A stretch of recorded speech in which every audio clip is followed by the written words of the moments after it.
নারায়ণগঞ্জ জেলার সুতাপুর গ্রাম, আর এটা লক্ষ্মীকান্তর বাড়ি। সকাল হলেই লক্ষ্মীকান্ত ব্যবসার কাজে বেরিয়ে যায়। বাড়ি থেকে 2 কিলোমিটার পথ, তাই লক্ষ্মীকান্ত সাইকেলেই যাতায়াত করে।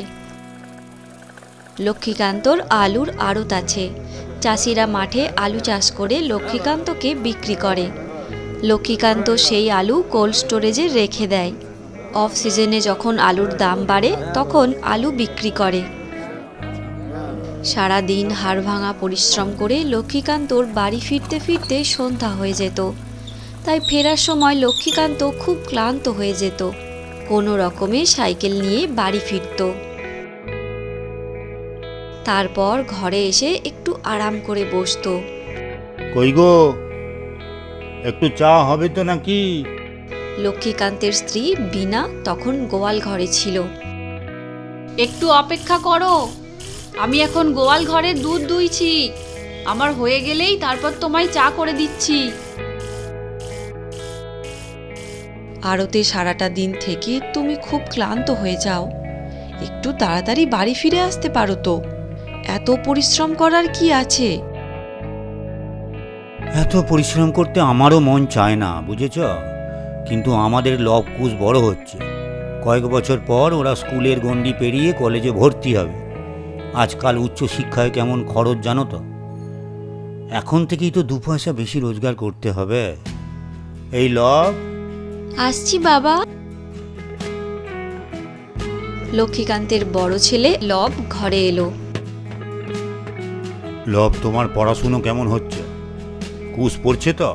দুষ্টুমি করছে না তো? খুব ভালো করে দুজনকে পড়াশুনো করতে হবে। পড়াশুনো ভালো করে না করলে তোমার যে ইচ্ছে বড় অফিসার হওয়ার, সেটা কিন্তু হবে না, মনে থাকে যেন।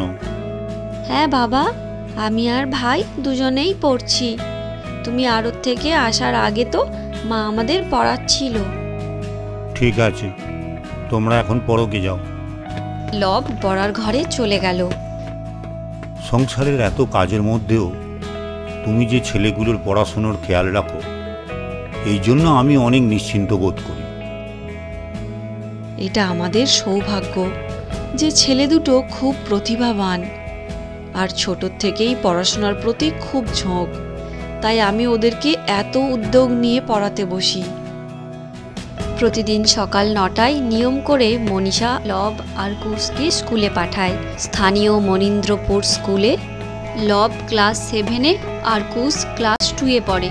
এই প্রতিভাধর 2 ভাই প্রতি বছর নিজ নিজ ক্লাসে প্রথম হয়। দেখতে দেখতে 10 বছর কেটে গেল। লক্ষ্মীকান্তর শরীরে বয়সের ছাপ এসেছে। আগের মতোই সকাল সকাল আড়তে যাওয়ার জন্য সাইকেল নিয়ে বেরিয়ে পড়েছে।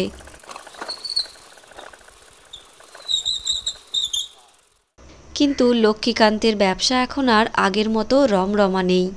শহরে বড় বড় চিপস কোম্পানিগুলো চাষিদের থেকে সরাসরি আলু কিনে নিচ্ছে এবং তারা বাজারের দামের থেকেও বেশি দাম দিচ্ছে।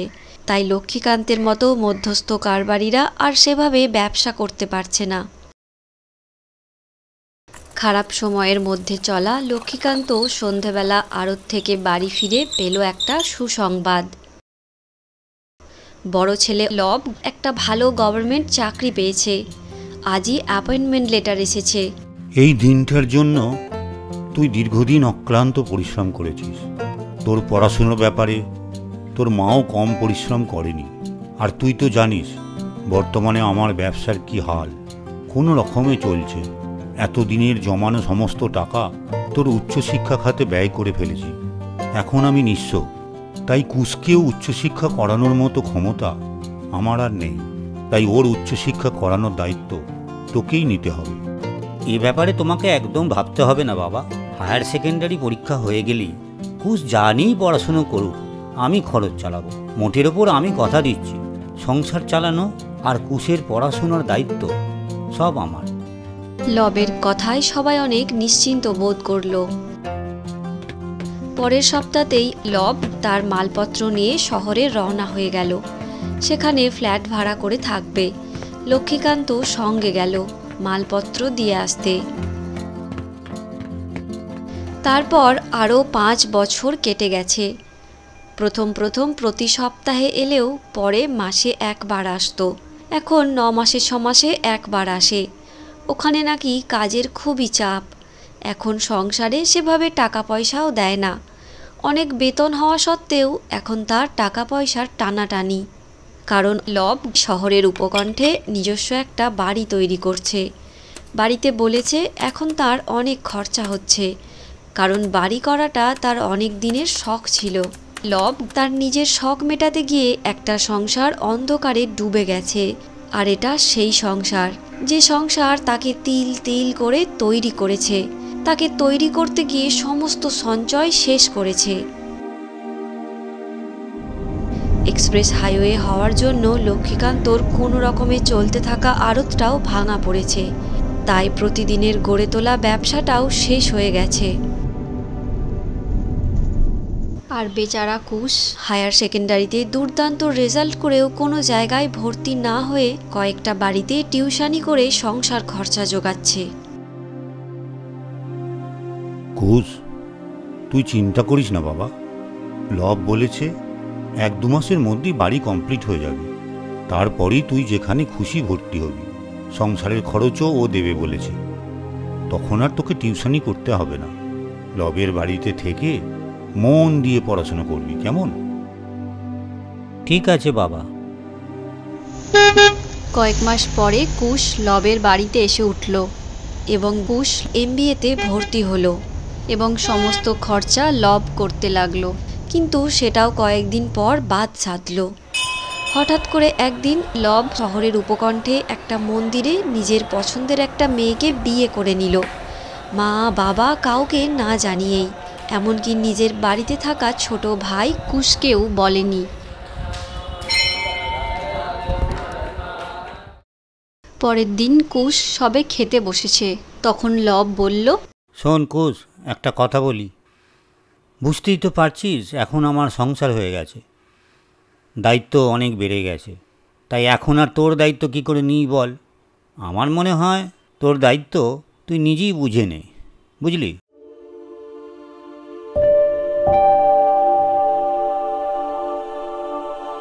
আকস্মিকতায় কুশ বিহ্বল হয়ে গেল, খাবার না খেয়ে উঠে পড়ল। অভিমানী কুশের আর এক মুহূর্তও দাদার বাড়িতে থাকতে ইচ্ছা করল না। তৎক্ষণাৎ ব্যাগপত্র গুছিয়ে নিয়ে বেরিয়ে পড়ল, কিন্তু কোথায় যাবে তা নিজেও জানে না। বাড়িতে তো মোটেই যাবে না, কারণ মা বাবা এসব জানতে পারলে খুব কষ্ট পাবে, সহ্য করতে পারবে না। ভাবল শহরেই কোথাও কাজ করবে, কিন্তু কোথায়, কে দেবে কাজ? চরম অনিশ্চয়তা নিয়ে গ্রামের সাদাসিধে প্রতিভাবান ছেলেটা শহরের ঝাঁ চকচকে রাস্তা দিয়ে গুটি গুটি পায়ে হেঁটে চলল। এটা শহরের অফিস মোড়, এখানে ছোট বড় অনেক অফিস আছে, তাই এই নাম। এই জায়গাটা শহরের প্রাণকেন্দ্র, এখান থেকে সব জায়গায় যাওয়ার বাস পাওয়া যায়। এটা রামুর চায়ের দোকান, এখানে আশেপাশের অফিস স্টাফরা মাঝে মাঝে চা খেতে আসে আর গল্পগুজবও করে। এই রামু, লক্ষ্য করেছিস একটা ছেলে অনেক ব্যাগপত্র নিয়ে অনেকক্ষণ ধরে বাস স্ট্যান্ডে বসে আছে? আমি অফিসে জানালা দিয়ে লক্ষ্য করেছি, সে অফিস এসে থেকে দেখছি কয়েক ঘন্টা ধরে বসে আছে। কি ব্যাপার বলতো? না তো খেয়াল করিনি। আরে এ তো আমাদের এই গ্রামের এই কুশের মতো লাগছে, গিয়ে একবার দেখি তো।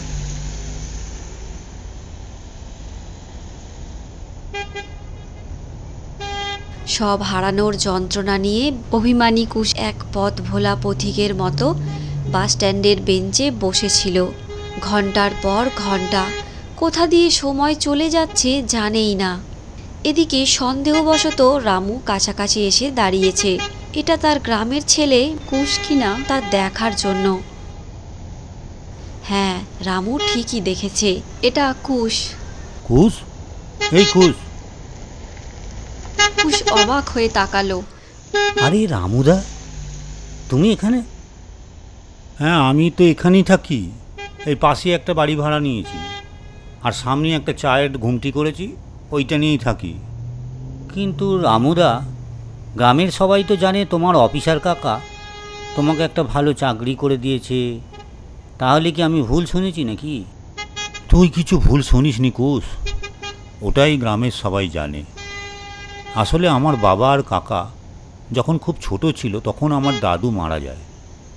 বাবা আর কাকা দুজনেই খুব মেধাবী হলেও বাবা আর পড়াশুনো করতে পারেনি। সংসারের দায়িত্ব নিজের কাঁধে তুলে নিয়েছিল। কাকাকে খুব ভালো করে পড়াশুনো করিয়েছিল। কাকা একটা ভালো চাকরি পাওয়ার পর বাবাকে কথা দিয়েছিল যে তোর ছেলেকে একটা ভালো চাকরি যেমন করে পারি করে দেব। আমি গ্র্যাজুয়েট কমপ্লিট করতেই কাকা শহরে নিজের কাছে নিয়ে চলে আসে। বাড়িতে বলে আমার জন্য নাকি একটা ভালো চাকরির ব্যবস্থা হয়ে গেছে। তাই বাবা আনন্দে গ্রামের সবাইকে বলে বেড়ায় যে আমার ছেলে একটা ভালো চাকরি হয়ে গেছে। কিন্তু চাকরির কি হলো? ধুস, কোথায় চাকরি? এখানে এসে আমার কাজ ছিল কাকার ছেলেকে স্কুল দিয়ে আসা আর নিয়ে আসা, আর ওদিকে কাকিমার 5 মাস খাটা। সারাদিন এই করেই চলে যেত। দেখলাম এইভাবে চললে আমার কেরিয়ার শেষ হয়ে যাবে। তাই কাকার বাড়ি থেকে চলে এলাম। স্থানীয় কিছু মানুষের সহযোগিতায় একটা ছোট্ট চায়ের দোকান করে ফেললাম। দোকানটা মোটামুটি চলে, কিন্তু লজ্জায় আমি আর গ্রামে যাই না। লোককে কি বলবো বলতো? ওরা এক জানে আর আমি এক করি। ছাড়ো সব কথা, তুই এখানে কি করে বলতো? কুশ প্রথমে ভেবেছিল ঘটে যাওয়া সমস্ত ঘটনা কাউকে কোনো দিন বলবে না, কারণ নিজেরই সংকোচে লাগবে। কিন্তু গ্রামের রামুদা যেভাবে নিজের কষ্টের কথা বলল তাতে নিজের সঙ্গে মিল পেল। আর রামুদা যেভাবে একটা ছোট্ট দোকান করে নিজের পায়ে দাঁড়াবার লড়াই শুরু করেছে সেটা শুনে কুশ অনুপ্রাণিত হলো। তাই নিজের সমস্ত কথা তার গ্রামের রামুদাকে বলতে লাগলো। সমস্ত ঘটনা শুনে রামু পরিস্থিতিটা ভালোভাবে অনুভব করতে পারল। আপনজন, যার সহযোগিতায় বড় হওয়ার স্বপ্ন দেখা, সে যখন নিজের স্বার্থের জন্য দুর্ব্যবহার করে তখন যেন পায়ের তলার মাটি আলগা হয়ে যায়। সে অভিজ্ঞতা রামুর হয়েছে। এই কুশ, আমার দোকান বন্ধ করার সময় হয়ে গেছে। দুজন কাস্টমার দোকানে চা খাচ্ছে, তুই একটুখানি অপেক্ষা কর। হ্যাঁ, ঝটপট দোকান বন্ধ করে আমি আসছি। এই বলে রামু দোকানের দিকে চলে গেল। এই বাড়ির নিচের তলায় রামু ভাড়া থাকে, তার উপরের তলাতে বাড়ির মালিক থাকে। দোকান বন্ধ করে রামু কুশকে নিয়ে বাড়িতে এলো। তারপর ঘরে এসে দুজনে চা খেতে খেতে গল্প করতে লাগলো। রামুদা, তোমার ঘরটা খুব সুন্দর। কত বই, কে পড়াশুনো করে? তুমি তো একাই থাকো। আমিই পড়ি। সন্ধেবেলা দোকান বন্ধ করে এসে একটু বই পড়তে আমার দারুণ লাগে। এটা আমার একটা নেশা বলতে পারিস। তাই কুশ, তুই যদি আমার এখানে থেকে পড়াশুনো করিস তাহলে কিন্তু আমার দারুণ ভালো লাগবে, বুঝেছিস? এটা কি করে সম্ভব রামুদা? তুমি একটা ছোট্ট দোকানের ওপর নির্ভর করে শহরে বাড়ি ভাড়া করে নিজের পায়ে দাঁড়ানোর চেষ্টা করছো। এই অবস্থায় আমি আবার যদি তোমার কাছে থাকি তাহলে তোমার দায়িত্ব অনেক বেড়ে যাবে। দেখ কুশ, সংসারের কোনো একজন, সেটা বাবা, মা, দাদা, যে কেউ হতে পারে, স্নেহভাজন কাউকে সাফল্যের চূড়ায় নিয়ে যাওয়ার জন্য নিজের জীবনের অনেকটা সময় ব্যয় করে দেয়। তিল তিল করে নিজেকে উজাড় করে দেয়। এক সময় হয়তো সে নিঃস্ব হয়ে যায়, কিন্তু সাফল্যের চূড়ায় ওঠা মানুষটা অনেক সময় কত কম সময়ে কত সহজে সব কিছু ভুলে যায়। এটা কোনো ব্যতিক্রমী ঘটনা নয়, আকছাড় হয়। কোনোটা প্রকাশ ঘটে, কোনোটা চাপা থেকে যায়। কষ্টটা বুকে চেপে রেখে রেখে কত মানুষ নীরবে শেষ হয়ে যায়। আর সাফল্যের চূড়ায় ওঠা মানুষটার এতে কোনো কিছু যায় আসে না। অনেক কাছের মানুষও তখন কত পর হয়ে যায়, যেমন আমি হয়েছি, তুইও হলি। এই অবস্থায় সমাজের কাউকে না কাউকে এগিয়ে আসতেই হয়, না হলে কি করে সমাজ চলবে বল? অল্প দিনের পরিচিত কিছু লোক আমাকে কিভাবে সহযোগিতা করে এই দোকানটা করতে সাহায্য করেছে। আর এই ছোট্ট দোকানটার জন্য আমি এই শহরে এখনও টিকে আছি, নিজের পায়ে দাঁড়ানোর স্বপ্ন দেখছি। তেমন আমাকেও সুযোগ দে, তোর জন্য একটু করি। তবে হ্যাঁ, তোকে ম্যানেজমেন্ট পড়ানোর মতো ক্ষমতা আমার নেই, কিন্তু আমার মনে হয় তুই জয়েন্ট দেওয়ার প্রস্তুতি নিতে পারিস। ভালো র্যাঙ্ক ট্যাঙ্ক করলে সরকারি কলেজেই চান্স পেয়ে যাবি, তখন অত খরচা হবে না। আর তোর যা ট্যালেন্ট, তুই যদি একটু মন দিয়ে পড়াশোনা করিস, আমার মনে হয় তুই চান্স পেয়ে যাবি, ভালোই র্যাঙ্ক করবি। পায়ের তলার মাটি সরে যাওয়া দিশাহীন অসহায় কুশ রামুদার ইচ্ছাটা শুনে হতবাক হয়ে গেল। কিছুক্ষণ আগেও ভাবছিল এই দুনিয়ায় তাকে সহযোগিতা করার জন্য কেউ নেই, আর অযাচিতভাবে কোথা থেকে রামুদা চলে এলো। এটাই বোধহয় ঈশ্বরের কৃপা। গ্রামের সাধারণ ছেলে রামুদা কি সুন্দরভাবে বাস্তব সত্য কথাগুলো বলে দিল। এত বড় হৃদয় যার, সে তো বলবেই। ঠিক আছে রামুদা, আমি তোমার কাছে থেকেই পড়াশুনো করব, আর তুমি যেমন বলছো জয়েন্ট এন্ট্রান্সের প্রস্তুতি নেব। তারপর রামুদার বাড়িতে কুশ নতুন জীবন শুরু করলো। মন দিয়ে পড়াশোনা করতে লাগলো। সামনের বছরেই জয়েন্ট এন্ট্রান্স পরীক্ষায় বসতে হবে। চলল তারই প্রস্তুতি, এবং সেই প্রস্তুতি অনেক রাত পর্যন্ত চলতে লাগলো। সারা দিন দোকানে পরিশ্রম করা রামুদা একটু রাত হতেই ঘুমিয়ে পড়ত। কুশ নীরবে পড়াশোনা চালিয়ে যেত। পরোপকারী বড় মনের রামু তার কাজে আরও উৎসাহ পেল। আজকাল তার চা আরও ভালো হতে লাগলো, তাই খরিদ্দারও বাড়তে লাগলো। আসলে হৃদয়বান মানুষরা যখন কারো কোনো উপকার করতে পারে, তখন সে যে সুখটা পায় সেটা প্রচুর ধনদৌলতের উপরে বসেও পাওয়া যায় না। প্রতিভার সঙ্গে পরিশ্রম, এই দুয়ের সংমিশ্রণে যা হয় তাই হলো সফলতা। হ্যাঁ, 1 বছর পর জয়েন্ট এন্ট্রান্সে কুশ সফল হলো। ডাক্তারিতে ভালো র্যাঙ্ক করলো। কুশ ডাক্তারি পড়বে, ডাক্তার হবে, এসব ভেবে রামুর আনন্দে বুকটা ভরে উঠল। রামুদা, আমার দুঃসময়ে তুমি দায়িত্ব নিয়ে আমাকে সহযোগিতা করেছো বলেই আজ আমি সবল হতে পেরেছি। না হলে আমি কোথায় ভেসে যেতাম জানি না। তোমার কাছে আমি চিরকৃতজ্ঞ। কিছু মনে করিস না কুশ, এই পর্যায়ে সব মানুষই কৃতজ্ঞতা জানায়। একদিন তুই যখন বড় চেয়ারে বসবি, সেই দিনই পরীক্ষা হবে তুই শুধুই একজন ডাক্তার হয়েছিস নাকি সত্যি করে একজন মানুষ হয়েছিস। সেই দিনই জানবো আমার সহযোগিতার দাম কত। দুদিন পরেই কুশ ব্যাগপত্র গুছিয়ে কলেজ হোস্টেলের উদ্দেশ্যে রওনা হয়ে গেল। ওখানে থেকেই পড়াশোনা করতে হবে। 1 বছর আগে দাদার বাড়ি থেকে এক বুক হাহাকার নিয়ে বেরিয়ে পড়তে হয়েছিল আজ রামুদার বাড়ি থেকে। তবে হাহাকার নয়, এক বুক স্বপ্ন নিয়ে। কয়েক বছর পরের কথা, কুশ এখন ডাক্তার হয়েছে। অর্থোপেডিক সার্জন হিসাবে মাত্র 2 বছরেই বেশ নাম করেছে। অনেক ক্রিটিক্যাল অপারেশন দক্ষতার সঙ্গে সম্পন্ন করেছে। তাই ক্রিটিক্যাল কিছু হলেই ডক্টর কুশের ডাক পড়ে। রামুও খুব গর্বিত। কুশ সময় পেলেই বাবা মার কাছে গেলেও রামুদার কাছে আসতে ভোলে না। এই রামুদা, খুব সকালে অফিস মোড়ে নাকি একটা খুব ডেঞ্জারাস অ্যাক্সিডেন্ট হয়েছে শুনলাম। একটা মারুতির সঙ্গে বাসের মুখোমুখি সংঘর্ষ হয়েছে। মারুতিতে নাকি মিস্টার লব নামে এক অফিসার ছিল। পুলিশ নিয়ে গিয়ে কিওর হসপিটালে ভর্তি করেছে। তাই নাকি? শুনিনি তো। তাহলে আমার দোকান খোলার আগেই হয়েছে। মিস্টার লব, কুশের দাদা লব নয় তো? রামু আজ একটু তাড়াতাড়ি দোকান বন্ধ করে দিল। বাড়ি নয়, কিওর হসপিটালের উদ্দেশ্যে রওনা দিল। কিওর হসপিটাল শহরের সবথেকে নামকরা মাল্টি স্পেশালিস্ট হসপিটাল। এই হসপিটালের আইসিসিউতে লব অ্যাডমিট আছে। দরজার বাইরে লবের স্ত্রী চন্দ্রলেখা, তার শ্বশুর মশাই আর কয়েকটা বন্ধুবান্ধব উদ্বিগ্ন হয়ে দাঁড়িয়ে আছে। রামু যেটা অনুমান করেছিল সেটাই ঠিক। রামু খোঁজ করে করে আইসিসিউ ডিপার্টমেন্টে এলো।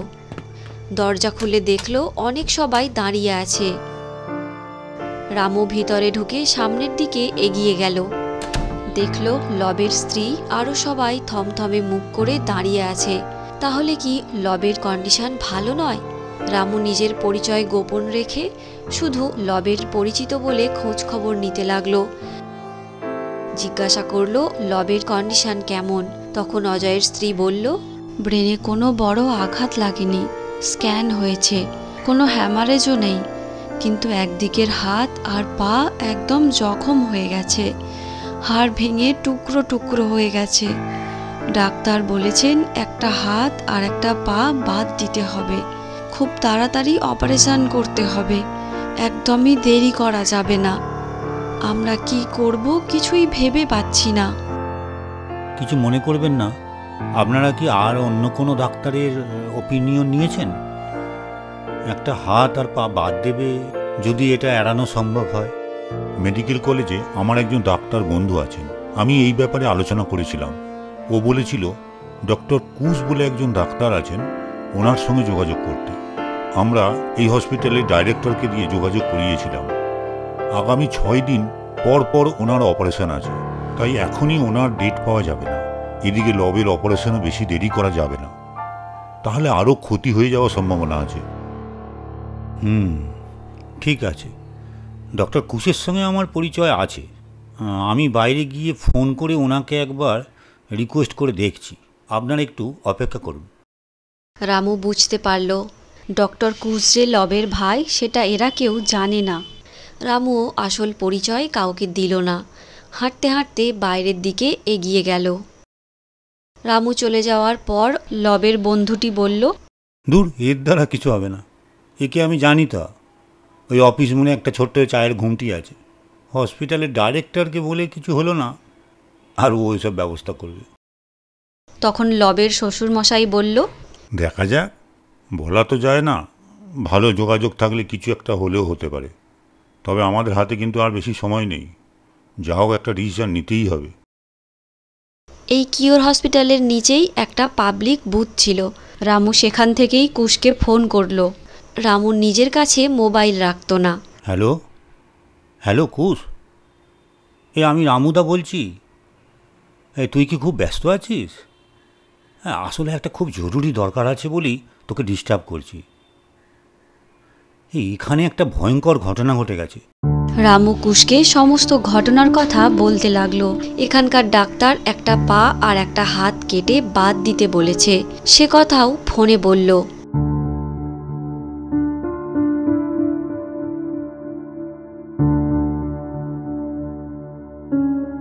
ও মাই গড, কি বলছো রামুদা? কিওর হসপিটাল থেকে আমাকে ফোন করেছিল, বলেছিল ক্রিটিক্যাল কেস, আমাকে অপারেশন করার জন্য রিকোয়েস্ট করেছিল। কিন্তু এখানে আমার পরপর 6 দিন অপারেশন আছে, তাই আমি রাজি হইনি। কিন্তু ওই পেশেন্টটা যে আমার দাদা, সেটা তো জানতাম না। রামুদা, এই অপারেশনটা আমাকে করতেই হবে। একটু পরেই আমার রাউন্ড আছে, পেশেন্ট দেখি আমি কিওর হসপিটালের উদ্দেশ্যে রওনা হয়ে যাব। দরকার হলে সারা রাত অপারেশন করব, সকালে ব্যাক করব। আমি কিওর হসপিটালে ফোন করে সব ব্যবস্থা করে নিচ্ছি। সমস্ত রিপোর্টের স্ক্যান কপি আমি চেয়ে নিচ্ছি। ওখানে পৌঁছানোর আগেই আমাকে স্টাডি করতে হবে। ঠিক আছে ঠিক আছে। এদিকে চরম উৎকণ্ঠা নিয়ে লবের স্ত্রী, শ্বশুর আর বন্ধুবান্ধবরা অপেক্ষা করছিল। কেউ জানে না কি হতে চলেছে। রামু তাড়াতাড়ি বুথ থেকে এসে ঢুকল এবং এগিয়ে গেল। তারপর রামু এসে বলল যে ডক্টর কুশ অপারেশন করতে রাজি হয়েছেন। আজ রাত্রিবেলা অপারেশন হবে, সকালের মধ্যে ফিরে যাবেন, কারণ আগামীকাল সকালে আবার ওনার হসপিটালে অপারেশন আছে। উনি এই হসপিটালে ফোন করে সব ব্যবস্থা করছেন। এই বলে রামু চলে গেল।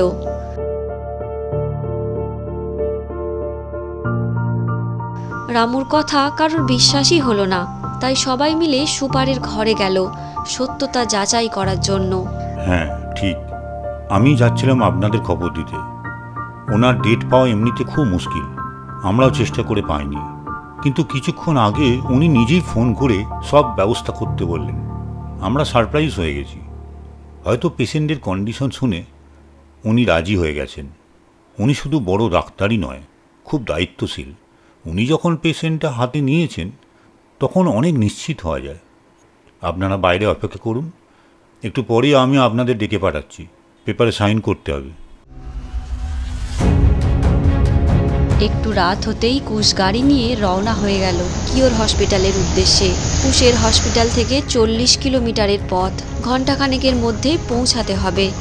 শহর থেকে বেরিয়ে ঘন অন্ধকারে মোড়া ফাঁকা প্রান্তরের বুক ছিঁড়ে রাস্তা, তার উপর দিয়ে কুশ গাড়ি নিয়ে ছুটে চলল।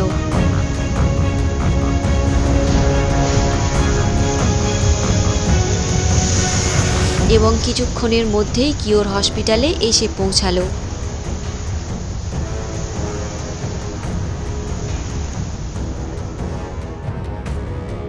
কিছুক্ষণের মধ্যেই কুশ তৈরি হয়ে নিজের ঘর থেকে বেরিয়ে এলো এবং অপারেশন থিয়েটারে ঢুকে গেল।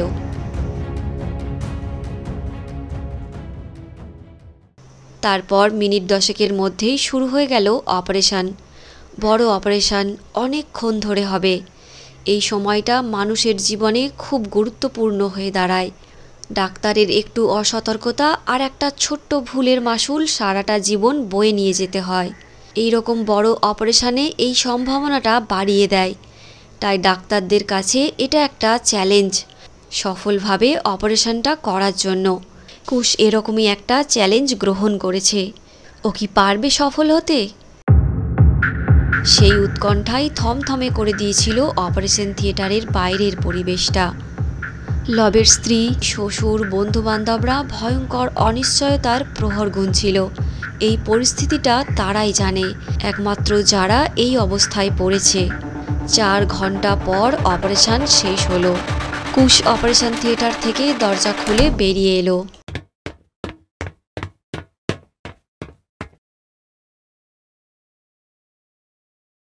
অপারেশন সাকসেসফুল হয়েছে।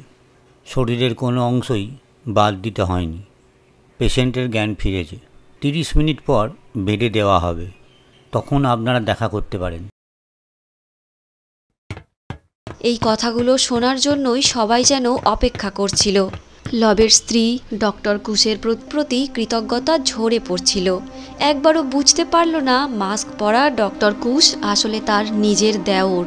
নতুন বউ হয়ে আসার পর তার জন্যই যাকে খাবারের থালা ছেড়ে ব্যাগপত্তর নিয়ে পথে নেমে পড়তে হয়েছিল এক বুক হাহাকার নিয়ে। পরদিন থেকে কুশ নিজ হসপিটাল থেকেই লবের শারীরিক অবস্থার উপর নজর রাখতে লাগলো।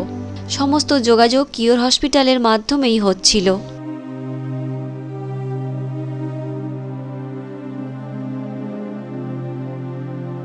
কুশের নির্দেশ মতো 1 সপ্তাহ পর কিওর হসপিটালের ডক্টর লবকে ছুটি দিয়ে দিল।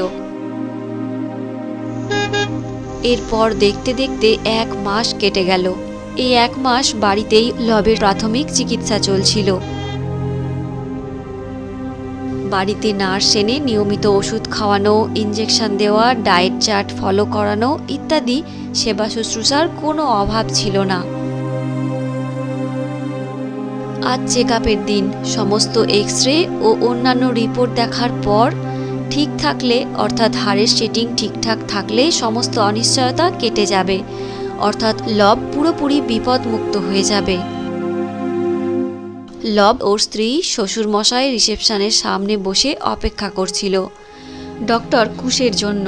অপারেশন করে যাওয়ার পর আজ আবার আসবেন লবের কন্ডিশন দেখার জন্য। এই জন্য হাসপাতাল কর্তৃপক্ষ সমস্ত রিপোর্ট রেডি করে রেখেছে। কুশ আসতেই সবাইকে ডেকে পাঠানো হলো। মুখে মাস্ক পরে থাকার জন্য তখনও কেউ তাকে চিনতে পারেনি। সমস্ত রিপোর্ট আমি দেখেছি, সব কিছুই ঠিকঠাক আছে।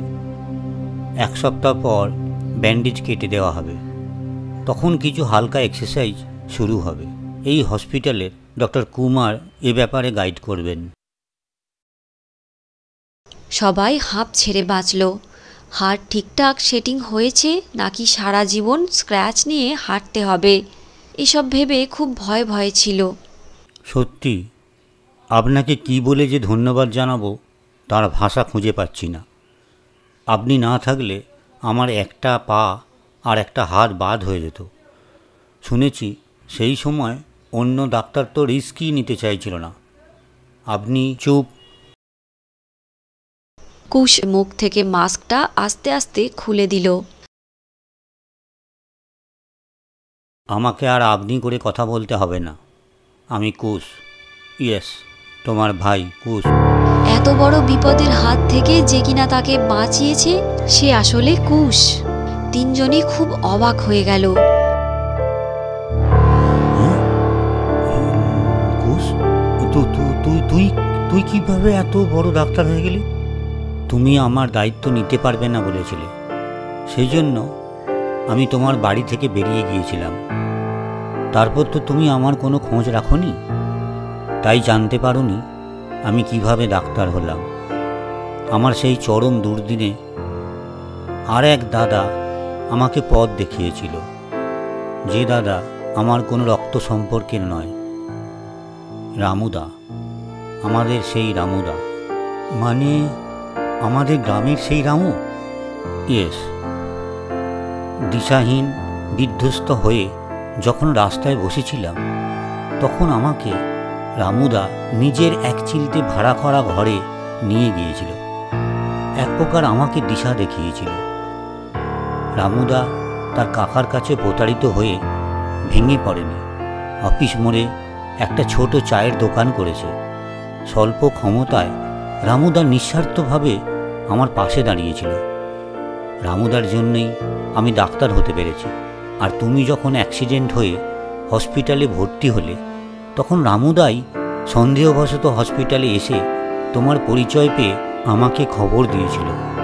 মানে সেই দিন আমার বাড়ি থেকে বেরিয়ে তুই গ্রামের বাড়িতে ফিরে যাসনি?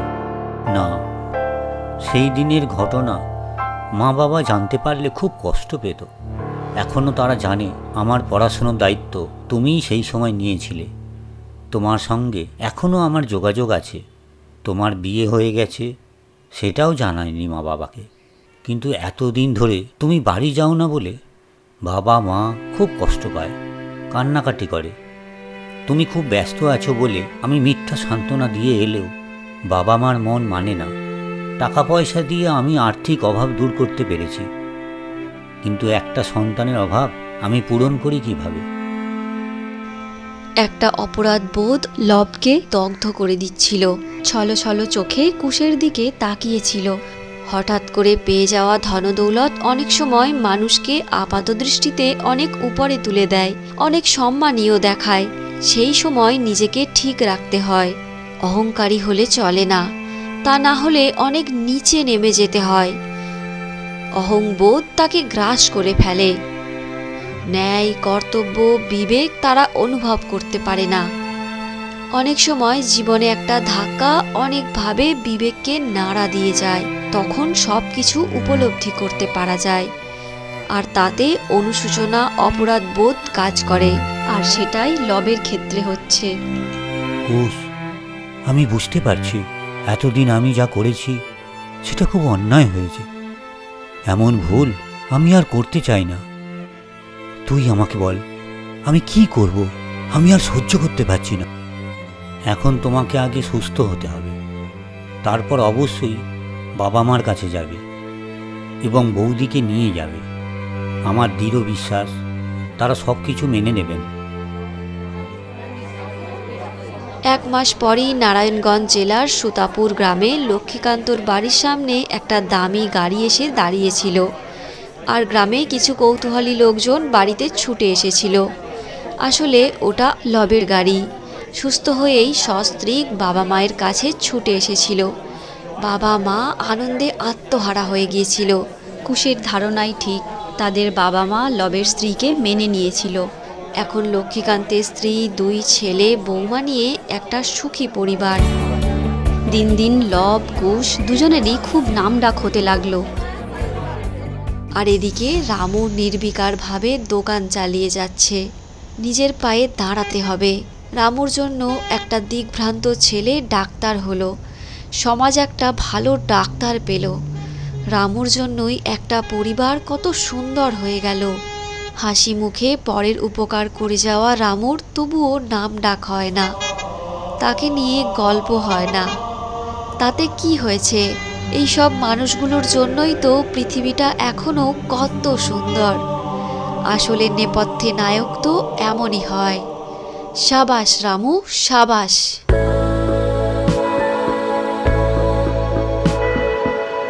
তো বন্ধুরা, তোমাদের এই গল্পটি কেমন লাগলো তা অবশ্যই কমেন্ট বক্সে লিখে জানিও।